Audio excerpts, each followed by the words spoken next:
신바람 사연 아파트. 오늘의 사연 시작하겠습니다. 안녕하세요. 올해로 결혼 21년 차를 맞는 40대 후반의 여자입니다. 너무나도 갑작스럽게 시어머니를 모시고 살게 될 뻔한 이야기를 하려고 이렇게 찾아왔어요. 결혼 전에는 그래도 나름 알아주는 회사를 다니고 있었어요. 경력을 유지하고 싶었다 보니 결혼 후 첫째 태어났을 때는 친정어머니와 시어머니께 아이를 맡기고 계속 출근을 했죠. 그런데 곧바로 둘째가 생기면서 하는 수 없이 예정일까지만 출근을 하다가 결국 직장을 그만두게 되었습니다. 두 분께 아이 둘을 동시에 맡기자니 그게 조금 그렇더라고요. 게다가 당시 저희 집이 친정이나 시댁에서도 거리가 꽤나 먼 편이었거든요. 출근길에 아이를 맡기고 가는 것도 여의치 않은 상황이었고요. 두 분이 대중교통 타고 저희 집까지 오셨는데 그것만으로도 체력적으로 버거워하셨는데 애가 둘이 돼버렸으니 더 이상 부탁을 드리기 뭐한 상황이었어요. 결국 제가 직장을 그만두고 육아에 집중하기로 했죠. 아이들이 커가는 모습을 보는 건 행복했지만 여지껏 쌓아놓은 경력을 포기한 건 많이 아쉬웠어요. 그러다 아이들 둘 다 중학교 들어가면서 애들 학원 다니고 그렇게 되니 시간적인 여유가 많이 생기더라고요. 그래서 그때부터 다시 일을 시작해야겠다 결심을 했습니다. 사실 저금도 많았던 데다가 남편 외벌이로 먹고 사는데 아무 지장 없을 정도였고 남편 또한 뭘 이제 와서 몸 힘들게 다시 취직이냐고 하기도 했었어요. 그래도 사람 일이 어떻게 될지 모르는 거잖아요. 아직 한참 먼 미래의 이야기 같긴 하지만 애들 둘 다 시집장가 보낼 때 단돈 10,000원이라도 더 보태주고 싶은 부모 마음도 한몫했고요. 새 직장을 구하면서 경력을 살리면 참 좋겠다 싶었지만 사실 경력 끊긴 지가 10년도 더 넘은 이야기인데 쉬운 게 아니더라고요. 강산이 변할 만큼의 세월인데 내가 사장이라도 나를 안 뽑겠구나 생각하니 그렇게 아쉽지는 않았습니다. 그래서 되는 대로 일단 집 근처에 있는 마트 시식 코너에서 일을 시작했는데 저희 언니가 그런 저를 안쓰럽게 생각했나 봐요. 언니랑 형부가 사업을 하고 있었는데 마침 일손이 부족한 참이었다고 저보고 같이 일하지 않겠냐고 물어왔어요. 사실 언니네가 하는 사업이 일손이 많이 필요한 사업은 아니거든요. 원래도 언니랑 형부 둘이서 꾸려나가고 있기도 했고 말이죠. 저를 위해 억지로 자리를 마련해 준 거다 보니 없는 눈치가 다 보였어요. 그래도 마트에서 일하는 것보다야 사무실에서 일하고 있으면 저한테 다른 기회가 오진 않을까 하는 생각에 염치불구하고 같이 일을 하기로 했습니다. 물론 없어도 되는 자리를 만들어준 거나 마찬가지다 보니 그리고 언니네가 영세하는 작은 사업체다 보니 월급이 높은 편은 아니었어요. 그래도 제 경험을 바탕으로 이것저것 시도해 본 결과 제 밥값 정도는 할 수 있을 만큼 언니네 사업이 전보다 더 잘 굴러가기 시작했습니다. 물론 거기까지 오는데 몇 년이나 걸리긴 했지만 이렇게 다시 일을 할 수 있다는 게 참 좋았어요. 그런데 올해 초에 난데없이 남편이 저한테 직장을 그만두면 어떻겠냐고 물어왔어요. 그때까지는 남편이 왜 그런 말을 꺼냈는지 그 이유를 몰랐습니다. 왜냐고 물었더니 그냥 당신 나이 먹고 고생하는 것 같아 보여서 안쓰럽다는 대답을 했어요. 자기 친구들 마누라 보면 어디 놀러 다니기 바쁜데 자기 벌이가 친구들에 비해서 절대 모자라는 게 아닌데 괜히 마누라 고생시키고 있는 것 같아서 마음이 안 좋다나요. 솔직히 그 말만으로도 기분이 좋았죠. 남편이 나를 이만큼이나 위해주고 걱정해주는데 기분 안 좋을 사람이 어디 있겠나요? 하지만 남편한테는 그 마음만 받겠다고 했습니다. 지금 이렇게 새로운 경력 쌓으면서 일하는 게 너무 행복하다고, 전업주부로 살 때보다 100배, 1000배 더 즐겁고 언니네 사업도 내가 들어온 다음부터 훨씬 더 잘 되고 있다고 당분간은 이 마음이 바뀔 일은 없을 것 같으니 걱정하지 말라고 했죠. 그런데 알고 보니까 남편이 저한테 직장을 그만두면 좋겠다고 한 게 저를 걱정해줘서가 아니란 것을 알게 되었습니다. 남편이 그 말을 꺼내기 딱 2달 전에 저희 시아버지가 돌아가셨거든요. 아들 입장에서 혼자 된 어머니가 엄청 걱정되었을 거라는 건 이해해요. 또 그때쯤 뉴스에서 고령화 사회 이야기하면서 노인 고독사에 대한 이야기도 몇 번 나오기도 했고, 남편이 그 방송을 보면서 더더욱 심란해하는 걸 직접 봤기도 하고요. 그런데 저한테 직장을 그만두라고 했던 그 말이 저를 걱정해서가 아니라 시어머니를 걱정해서였다는 건 그로부터 또 1달이 지나서 알게 되었습니다. 우리 첫째가 군대를 가게 되면서 논산에 있는 훈련소까지 제가 바래다 주게 되었어요. 남편은 회사 일 때문에 일정 조율이 힘들었지만 저는 언니랑 일하고 있었기에 이런 부분에 있어서는 비교적 자유로웠거든요. 아들 입대 전날 저희 가족들끼리 식사를 했어요. 그러다 남편이 논산이면 근처에 대전이 있지 않냐고 조금 돌아가더라도 대전 유명한 빵집 들려서 빵 좀 사와봐라 그러더라고요. 딸아이도 요즘 거기 빵이 유행이라고 새벽부터 줄 서서 사는데 없어서 못 파는 빵도 있다더라 하면서 나도 먹어보고 싶으니까 꼭 좀 사가지고 와달라 관심을 보였죠. 아들은 당장 내일 입대하니까 조금 넋이나가 있었고요. 빵이니 뭐니 그게 다 무슨 소용 있냐는 듯한 표정이었죠. 아무튼 저도 딸아이가 먹어보고 싶어 하니까 조금 돌아서 가더라도 들러서 이것저것 사오겠다고 대답했습니다. 그런데 또 막상 그게 안 되더라고요. 새벽부터 일찍 일어나 2시간 거리를 운전하고 간 게 그렇게 피곤하진 않았는데 아들이 훈련소 들어가는 걸 보니까 마음이 싱숭생숭 하더라고요. 막상 빵 같은 거 챙길 기분도 아니었고요. 딸아이한테 전화해서 빵은 안 사가도 되냐고 물었더니 농담으로 했던 말이라고 나중에 친구들하고 놀러가서 사 먹어도 되니 걱정 말고 빨리 오라 하대요. 빵 이야기는 딸아이보다 남편이 먼저 꺼낸 말이긴 했지만 남편이야 당연히 내 기분을 이해해주겠거니 생각해서 연락도 안 했어요. 그렇게 원래 예상한 것보다 집에 2시간 일찍 도착하게 되었습니다. 그런데 집에 돌아왔더니 남편이 저보다 먼저 집에 와 있더라고요. 문제는 그 시간이 남편 퇴근 시간보다 4시간이나 이른 시간이었다는 거예요. 여지껏 결혼 생활하면서 남편이 정시 퇴근을 했던 적은 많았지만 단 한 번도 퇴근 시간보다 이르게 퇴근한 적은 단 한 번도 없었거든요. 그런데 4시간이나 일찍 퇴근이라니 이상해도 너무나 이상했습니다. 아니나 다를까 남편도 저한테 왜 이렇게 일찍 왔느냐고 묻더라고요. 대전까지 들리려면 적어도 4, 5시쯤은 돼야 집에 올 줄로만 알았다고요. 그래서 남편한테 기분이 울적해서 그냥 일찍 왔다고 대답했습니다. 평소처럼 저한테 위로 한마디 해줄 줄 알았는데 남편은 잔뜩 당황하고 긴장해서는 저한테 괜찮냐고 묻는 게 아니고 말이라도 한마디 해주지 그랬냐는 말을 하더라고요. 언제부터 빵을 그렇게 좋아했다고 사오기로 한 빵 하나 안 사왔다고 화까지 내나 싶어서 마음이 상했죠. 아무튼 남편한테 무슨 일로 일찍 왔느냐고 물었어요. 일이 일찍 끝나기라도 한 거냐고. 일찍 와도 되는 거였음 다른 날도 아니고 하나밖에 없는 아들 군대 가는 날인데 시간 좀 비워보지 그랬느냐고 한마디 했죠. 남편은 여전히 잔뜩 당황해서는 그런 게 아직 선약이 있다. 집에는 잠깐 준비하려고 들른 거다. 허둥지둥 대답을 하고는 후다닥 현관 밖으로 나가더라고요. 그때는 남편한테 아무런 의심도 없었기에 혹시나 선약이 수략 속이면 내가 태워다 줄 테니까 괜히 차 끌고 나가지 말라고 했어요. 그때까지는 몰랐죠. 그렇게 도망치듯 나간 남편이 설마 집에 시어머니를 모시고 오리라고는 생각도 못했으니까요. 그리고 제 앞에 통보하듯 앞으로 우리 집에서 함께 사실 거란 이야기를 하리라고는 말이에요. 시어머니하고는 사이가 좋아요. 워낙에 어머님이 좋은 분이시기도 하고요. 원래 아이들이 친가보다 외가를 더 좋아한다고들 하는데 저희 애들은 친가외가 가릴 거 없이 할머니라면 엄청 애틋해할 정도입니다. 군대 간 아들 녀석은 외할머니보다 친할머니를 더 좋아하고요. 저 또한 아이들 키울 때 도움을 많이 받았어요. 회사 그만두고 전업주부 시작한 동안에도 어머님이 한동안 저희 집에 와주면서 저를 도와주시곤 했었거든요. 아버님이 돌아가시고 나서 언젠가 저도 어렴풋이 시어머니를 모시고 살면 어떤가 하는 생각을 가졌던 적이 있을 정도로 저 또한 어머님께 마음의 빚 같은 게 있는 상황입니다. 그런데 문제는 남편이었어요.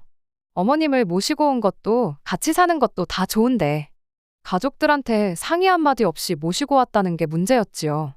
심지어 전날에 아들 군대 간다고 모처럼 내 가족이 다 모여서 한참 대화도 나누고 그랬잖아요.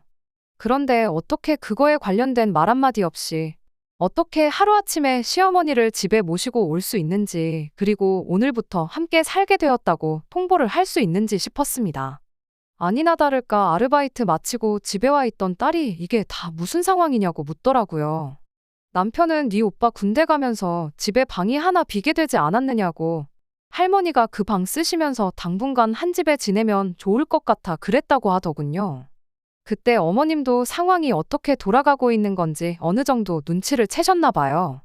하기사 이미 이야기가 다 되었다고 해서 아들 손에 이끌려 따라왔는데 정작 다른 가족들의 반응을 보아하니 이게 무슨 소리인가 하고 있으니 일이 어떻게 돌아가고 있는 건지 눈치를 못 채는 게 이상한 상황이었죠. 그 와중에 시어머니가 저한테 물으셨어요. 나 들어와서 산다고 직장 그만두기로 했다던데 그건 사실이느냐고요. 제가 그게 무슨 말씀이시냐고 대답도 하기 전에 남편이 먼저 오만상을 쓰고는 선수를 치더군요. 말은 먼저 저에게 일을 그만두면 어떻겠냐고 물어봤을 그때와 같은 말이었지만 이런 상황에 들으니 그 뜻이 얼마나 다르던지 싶었습니다.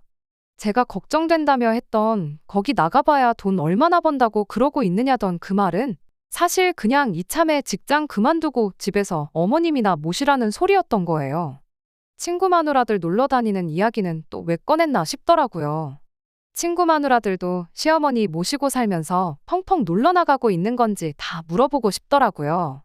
하지만 다행스럽게도 제가 입을 열어야 할 일은 없었습니다. 시어머니가 대번에 남편을 다그치셨거든요.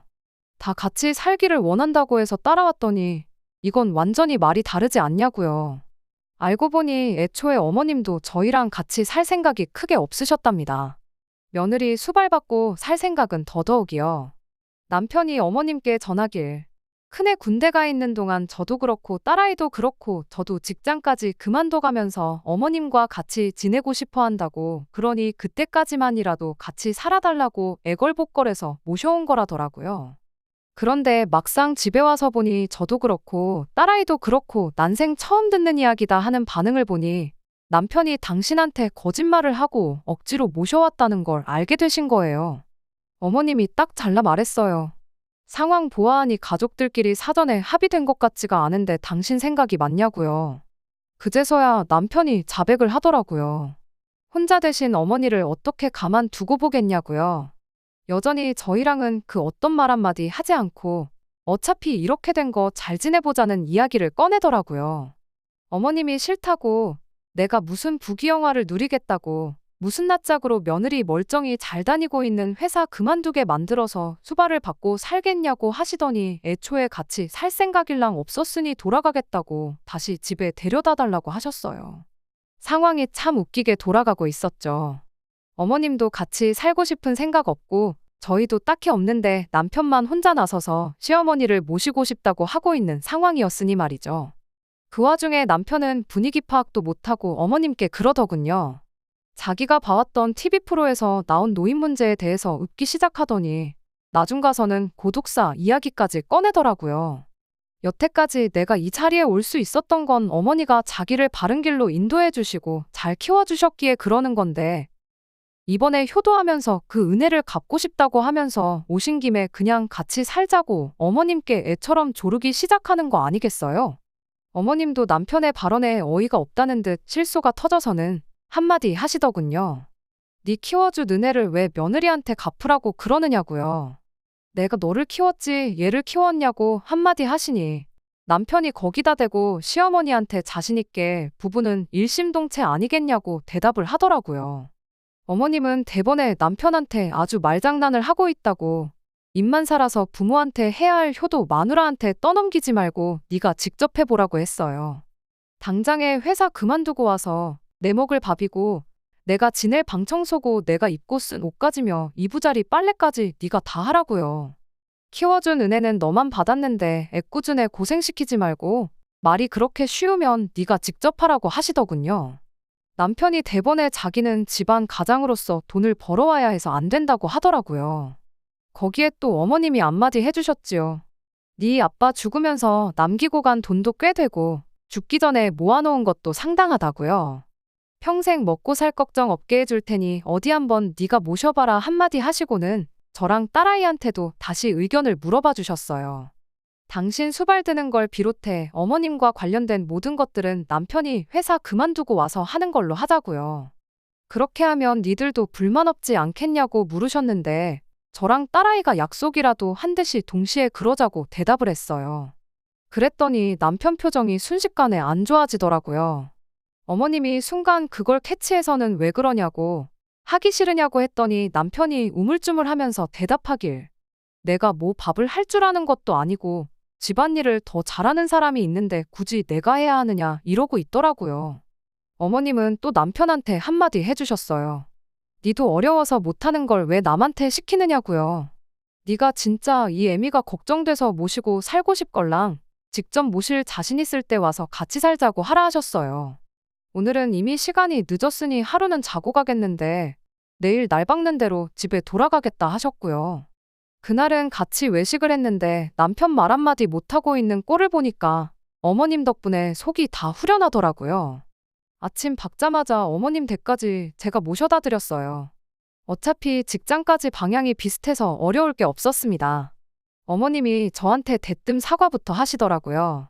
자식 교육 똑바로 못 시켜서 미안하다고요. 어머님께 그게 무슨 사과까지 하실 일이라고 그러시냐고 손사래를 쳤지요. 오히려 제가 먼저 모시고 살자고 말을 꺼내지 못해서 죄송하다 했어요. 어머님은 같이 살면 불편해서 내가 내 명에 못 산다고 천수 누리고 살고 싶으니 합가하자는 말 일랑 절대 꺼내지 말아달라고 또 한마디 하셨네요. 그리고 아무리 남편한테 그렇게 호되게 하시긴 했어도 아들 걱정이 되긴 하셨나 봐요. 저런 놈이라도 너무 미워하지 말고 밥도 잘 챙겨주고 하라고요. 그 나이에 이혼당하면 지만 손해인 걸 아직도 모르는지 싶다고. 그리고 이제야 남편 뒷바라지 해주는 거 끝이 났는데 아들 뒷바라지 해주면서 살고 싶은 생각일랑 전혀 없으니 혹시나 이걸 이유로 이혼해서 내 품에 아들 돌려주는 일이 없었으면 좋겠다고 이야기하시대요. 어머님 모셔다 드리러 가는 길에 둘이서 얼마나 깔깔거리며 웃었는지 몰라요. 아무튼 이렇게 난데없이 팔자에도 없던 시집살이를 할 뻔했다가 하루 만에 없던 일이 되고야 말았네요. 남편도 그 후로는 어머님 모시고 살자는 이야기는 쏙 들어갔고요. 남편이 가족들과 상의 한마디 없이 그리고 저보고 회사 그만두고 어머님 모시라고 하는 게 반감이 생겼기에 그랬던 거지. 생각해보니 어머님이 걱정되기는 저도 똑같은 마음이었어요. 그래서 다른 건 몰라도 조금 가까이 사시면 훨씬 더 같이 시간을 보낼 수 있지 않겠나 하는 생각이 들더라고요. 그래서 얼마 전에 어머님 모시고 저희 집 근처에 있는 빈집들 보러 다니고 왔어요. 어머님도 아버님 돌아가시고 나서 혼자 살기엔 집이 쓸데없이 큰 것 같아 이사하고 싶으셨다며 참 좋아하셨지요. 작은 집으로 이사하는 만큼 집 한 돈 차익이 많이 생길 텐데 그 돈으로 며느리랑 맛있는 거나 사 먹으러 다녀야겠다고 하시는데 그냥 말만으로도 감사하네요.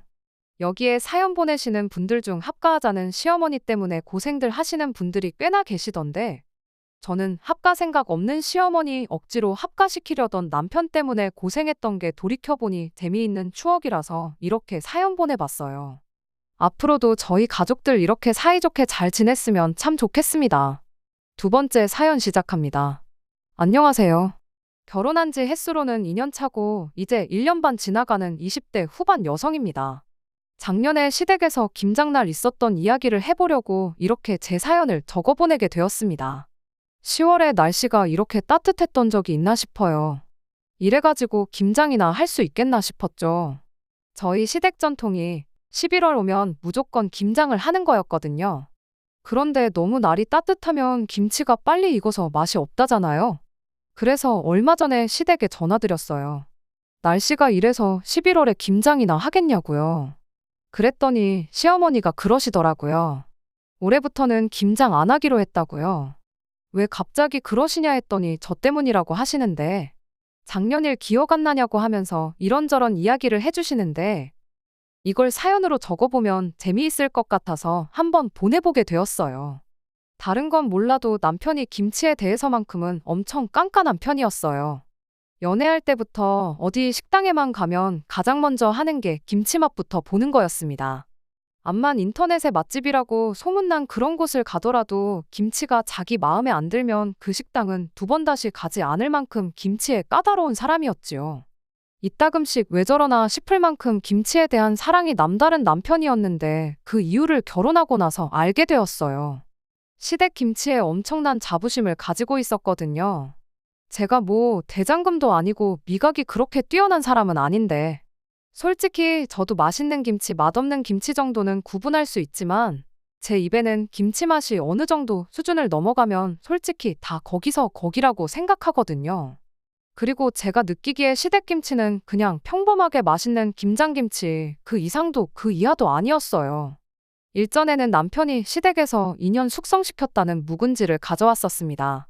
그날 돼지갈비 사다가 찜해 먹었는데 정말 맛있게 먹기는 맛있게 먹었어요. 그런데 솔직히 제 입맛이 무뎌서 그런 걸 수도 있지만 밖에서 파는 거랑 그렇게 큰 차이는 안 나더라고요. 뭐 밖에서 파는 게 조미료를 때려 넣어서 그랬다느니 그러면 할 말 없지만 묵은지라고 해서 엄청 고기 맛이 더 좋아지는 것도 아니고 국물이 더 시원해지는 것도 아니었어요. 왜 그렇게 김장김치에 자부심을 가지고 목을 매는 건가 그런 생각을 했는데 세상에 맙소사 알고 보니 시댁 김치가 고조할머니 때부터 대대손손 전해져 오는 120년 전통의 레시피가 있어서 그런답니다. 그 사실을 결혼하고 한참 지나고 김장철이 다 돼서야 알았어요. 전통 방식의 김장을 해야 한다며 저보고 회사에 3박 4일 휴가까지 내라길래 세상에 이게 무슨 일인가 싶었습니다. 남편한테 무슨 김장을 3박 4일 동안 하느냐고 그냥 우리는 김치 안 먹고 밖에서 사서 먹으면 안 되냐고 했는데 시댁에서는 김장이 엄청 큰 행사니까 절대 빠지면 안 된다고 하더라고요. 3박 4일 김장하는 집이라고 결혼 전에 말을 했어도 그것 때문에 파혼을 하거나 하지는 않았을 텐데 얼마나 힘들길래 그걸 결혼 전부터 숨겼고 왜 이 사실을 결혼하고 나서도 한참이 지나서야 말해주는지 싶었습니다. 김장하는데 대체 뭐 때문에 3박 4일을 하는가 싶었는데 배추 절이는 것부터가 시작이었어요. 당연히 편하게 절여져 있는 배추 사다가 할 줄 알았는데 거기서부터도 120년 전통의 비법이 시작되는 거였습니다. 온 집안 식구들이 나눠 먹을 거라서 배추만 해도 400포기나 되었어요. 난생 처음 보는 김치공장급 스케일에 넋이 나가더라고요. 그런데 보자 하니까 아주 어이가 없었습니다. 저희 말고도 다른 시댁 식구들 전부 다 시댁에 와 있거든요. 시고모님들은 출가 외인이라고 김장날 안 오는가 싶었고요. 그런데 일하는 사람들은 보니까 전부 여자들 뿐이었습니다. 배추밭에서 배추랑 무 뽑아오는 건 다 같이 하긴 했어요. 그런데 배추 절일 때 보니까 그건 저를 포함해서 시어머니, 시숙모님들만 죽어라고 그 힘든 일을 하고 있었어요. 남편은 물론이고 시숙님들 시아버지 또한 도와줄 생각일랑 안 하고 작년에 묻어놓은 김치 꺼내다가 한참 일하고 있는 저희들 옆에서 고기 구워 먹으며 술 먹고 노래하고 떠들고 아주 놀고 있더라고요. 도무지 이해가 안 돼서 이게 무슨 상황인 거냐고 물어봤어요. 왜 힘쓰는 일을 하는데 남자들은 놀고 여자들만 일하고 있냐고요. 그랬더니 어머님이 말하기를 이게 집안 전통이랍니다.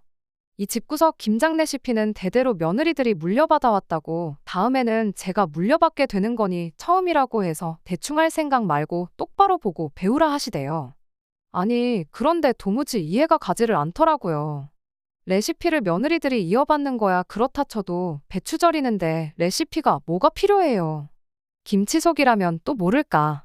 밑동 갈라놓은 배추에 소금 뿌려서 소금물에 담궈 놓으면 끝나는 거 아니겠어요? 밑동 갈라놓는 게 정교한 칼질을 요구하는 작업도 아니고 배추 400포기면 또 얼마나 무거운데 그것부터 집안 남자 식구들은 아무것도 안 하고 있는 게 어이가 없었죠. 그래서 배추 절이면서 가까이 있던 시어머니한테 한마디 했어요. 고조할머니가 좀 치사한 분이셨던 것 같다고요. 아들 자식들 김장날 고생하는 꼴이 보기 싫어서 4대에 걸쳐 내려오게 만든 그 소중한 김장 비법을 며느리한테만 물려주신 거 아니겠냐고요. 그런데 그거 생각 잘못하신 거라고 사실 비법은 며느리가 아니라 자식들한테 물려주셨어야 했다고 했습니다. 어머님이 그게 무슨 소리냐고 하시길래 막말로 그렇지 않냐고. 시고모님들이야 출가 외인이니까 남 취급한다고 쳐도 며느리 또한 사실상 이혼하면 남이 되는 거 아니냐고. 당연히 비법은 아들한테 물려줬어야지. 왜 그걸 며느리한테 물려주기로 정한 건지 이해가 가질 않는다 했습니다. 막말로 이 집안의 며느리는 저 하나밖에 없지 않냐고요. 말인즉슨 유일무이한 며느리인 제가 이 비법을 물려받는 건 안 봐도 비디오인데 이 김장 비법을 물려받는다고 한들 그게 뭐 엄청난 벼슬인가 싶고 그리고 저 혼자서 400포기 담을 생각하니까 벌써부터 머리가 아프다고요. 김장 비법만 전수받아서 이혼해버리면 120년 동안 내려온 전통의 비법이 유실되는 건 한순간이 아니겠냐고 했죠. 시어머니 앞에서 이혼 이야기를 꺼내는 게 좀 되바라진 모습 같긴 했지만 말이 그렇다는 거지 당장 이혼을 한다는 이야기는 아니었으니 어머님도 딱히 뭐라고는 안 하셨어요. 그런데 제 이야기 들어보니까 시어머니는 물론이고 시숙모님들도 그렇구나 싶으셨나 보더라고요. 어머님 때야 이혼이 큰 흠이 되니까 생각을 못 하셨을 수도 있겠지만 저희는 아니잖아요. 무엇보다 제가 꺼낸 말 중에 아들 자식 편하게 해주려고 며느리한테 비법을 물려준 거 아니냐는 말이 다들 와닿으셨나 봐요. 생각해보니 그렇다고. 당신들이야 그동안 또 당신들 윗세대 시어머니랑 시숙모들이 하는 거 봐왔고 여태 해왔다 보니 이게 당연한 거구나 싶으셨다고요. 그런데 막말로 따지고 보면 이 집 구석 김치를 하는 건데 정작 이 집 사람들은 김치에 밴댕이젓이 들어가는지 갈치젓이 들어가는지도 모르지 않냐고요. 그 말 듣고 제가 옆에서 한마디 거들었어요. 100번 맞는 말이라고. 지금 당장 우리가 배추를 소금이 아니라 설탕에 절여도 우리가 맞다고 하면 비법도 모르는 사람들이 뭐라 할 수나 있겠냐고 한마디 했죠. 그때부터 다들 스물스물 내가 이걸 여태 왜 해왔지 하는 분위기로 바뀌기 시작했어요. 기세를 몰아서 그 길로 제가 총대를 메고 김장 파업에 돌입했습니다. 갑자기 일잘하던 사람들이 단체로 안 하겠다고 하니 남자들이 이게 무슨 상황인가 하는 표정이었어요. 시어머니가 필두로 나서서 배추 절이는데 비법이 뭐가 필요하냐고. 이 집 남자들 앞으로 김치 먹고 싶으면 김장을 도우라고 한마디 크게 외치시더라고요. 그랬더니 아버님이 배추 뽑아오는 거 도와주지 않았느냐고 하시더라고요. 어머님은 거기다 대고 그건 우리도 똑같이 다 했다고 뽑아만 오면 다냐고 고래고래 소리를 지르셨고요. 아버님이 어머님한테 뭘 잘못 먹었냐고 한마디 하시는데 어머님이 뭘 잘못 먹긴 잘못 먹냐고 여태 배추 절이느라 저녁도 똑바로 못 먹었는데 옆에서 작년김치 꺼내다가 고기 처먹은 게 누구냐고 한마디 하시더라고요. 순식간에 상황이 역전이 돼서 남자들은 초상집 분위기, 여자들은 축제 분위기였어요. 저희도 아버님들이 했던 것처럼 똑같이 옆에서 묵은 김치 꺼내다가 고기 구워 먹고 저희들끼리도 한 잔씩 하고 왁자지껄 떠들고 놀기 시작했죠. 그래도 남편이라고 다들 걱정은 되었는지 잘하고 있는지 한 번씩 가서 봐주고 도와주고 노하우도 알려주시고 그러더라고요. 나중엔 답답했는지 어느샌가 온 가족이 달라붙어서 하고 있었어요. 그리고 다음날 아침에는 아예 업무 분담을 해서 속전속결로 끝내기로 했어요. 한 팀은 김치 육수 내고 한 팀은 양념 재료 준비하고 남자들은 절여놓은 배추를 말리고 다 같이 하니까 금방 끝난다고 엄청 좋아하더라고요. 다음 날이 돼서는 김치속 만들어서 버무리는 작업에 들어갔어요. 이 또한 이내전술로 달라붙으면 금방 끝날 일인 게 눈에 보였지만 이번엔 어머님, 시숙모님들한테 도와주지 말고 남자들만 한번 해보게 하자고 했어요. 얼마나 번거롭고 힘든 일인지 알아야겠냐고요. 남자들은 그런 게 어딨냐며 볼멘소리를 했지만 120년 전통의 비법을 지키고 싶으면 니들부터 배우라는 소리에 꼼짝도 못하고 김치속을 버무리기 시작했죠. 그동안 저는 어머님하고 시숙모님 모시고 읍내에 있는 농협에 가서 돼지고기를 잔뜩 사가지고 왔습니다. 김장 당일날에 또 갓 삶은 수육이 빠질 수가 없잖아요. 일단 평소에 아버님들이 하던 대로 김장하는 거 안 도와주고 옆에서 고기를 삶기 시작했어요. 고기가 다 삶아지고 나서 준비해온 막걸리랑 이것저것 해서 새참을 준비해줬죠. 일하고 먹으니까 더 맛있다며 분위기도 참 좋았어요. 새참 끝나고 나서는 저희도 발벗고 나서서 김치속 버무리는 걸 도왔습니다. 이내전술로 다 같이 달라붙으니 예상한 대로 400포기도 금방이더라고요. 분위기도 전에 없이 좋았는데 저녁이 되니까 어이없는 상황이 발생했어요. 시고모님들이 하나둘씩 와서 김장김치를 내놓으라고 하고 있었으니까요. 하기야 400포기라니 많아도 너무 많다 싶었습니다. 고조할머니가 알고 보니 아들 사랑이 대단한 게 아니고 자식 사랑이 대단하신 분이셨던 거예요. 그렇게 매해 며느리들 부려먹어서 김장시키고 힘들게 담근 김치를 자기 딸들한테 나눠주는 시스템까지 만드셨더라고요. 매해 공짜로 가져가셨지만 올해부터는 안 된다고 김치가 드시고 싶으면 직접 와서 김장을 도우시던지 아니면 김치 10kg에 10만 원씩 내고 가져가시라고 했어요. 대번에 10kg에 10만 원씩 하는 김치가 세상에 어디 있냐고 원성이 자자하더라고요. 그럼 사드시면 되겠네요 하고 올해부터 김장김치는 없으니까 그렇게 아시라고 말했어요. 그렇게 시고모님들한테 받아낸 돈은 어머님하고 시숙모님들한테 똑같이 나눠서 드렸습니다. 고생한 거에 비하면 얼마 안 되는 돈이긴 하지만 이게 어디냐 했더니 다들 좋아하시더라고요. 아무튼 그렇게 제가 시집 오고 나서 첫 김장은 그렇게 끝이 났어요. 올해 김장을 안 하게 된 이유는 일단 날씨 때문에 배추 농사를 완전히 망했다는 게 가장 큰 이유였어요. 그리고 시고모님들도 올해도 김장김치 돈 주고 사가야 되면 자기들은 필요 없다고 그냥 마트표 김치 사서 먹겠다고 했다더라고요.